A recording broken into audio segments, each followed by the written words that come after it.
জুলাই আন্দোলনে গত ৪ আগস্ট উত্তরায় গুলিবিদ্ধ হয়ে গুরুতর আহত হন যশোরের যুবক এনাম সিদ্দিকী।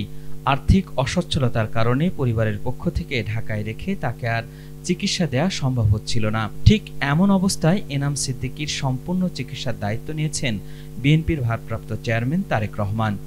গতকাল দুপুরে দলটির ভাইস চেয়ারম্যান অধ্যাপক নার্গিস বেগম এবং বিএনপির কেন্দ্রীয় কমিটির সাংগঠনিক সম্পাদক অনিন্দ ইসলাম অমিতের নেতৃত্বে বিএনপি ও এর অঙ্গ সংগঠনের নেতৃবৃন্দ যশোর সদর উপজেলার হৈবতপুর ইউনিয়নের ইনায়েতপুরের বাসিন্দা আহত এনামের বাড়িতে যান এবং তার পরিবারের সদস্যদের সাথে দেখা করে তারেক রহমানের বার্তা পৌঁছে দেন।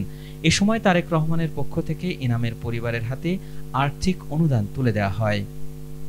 আপনারা দেখেছেন যে গণঅভ্যুত্থানে ফ্যাসিস্ট বাংলাদেশ ছেড়ে পলায়নের পূর্ব মুহূর্তে তার আজ্ঞাবহ বাহিনী তাকে গুলি করে কি গুরুতর আহত করেছে। দীর্ঘদিন সে চিকিৎসারত ছিল।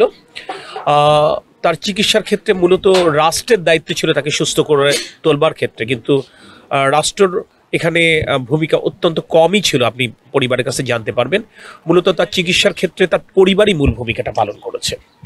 আমরাও বেশ পরে জেনেছি যেহেতু ঢাকায় সে আহত হয়েছিল এবং পরবর্তীতে ঢাকায় চিকিৎসারত ছিল। এটা জানবার পর আমাদের নেতা তারেক রহমান আমাদেরকে পাঠিয়েছেন। আমরা ও যশোরে ফিরে আসবার পরও যশোর ২৫০ বেড হাসপাতালে যখন থেকে চিকিৎসা নেই আমার দল বিএনপি তার চিকিৎসার দায়িত্বটি নিয়েছে।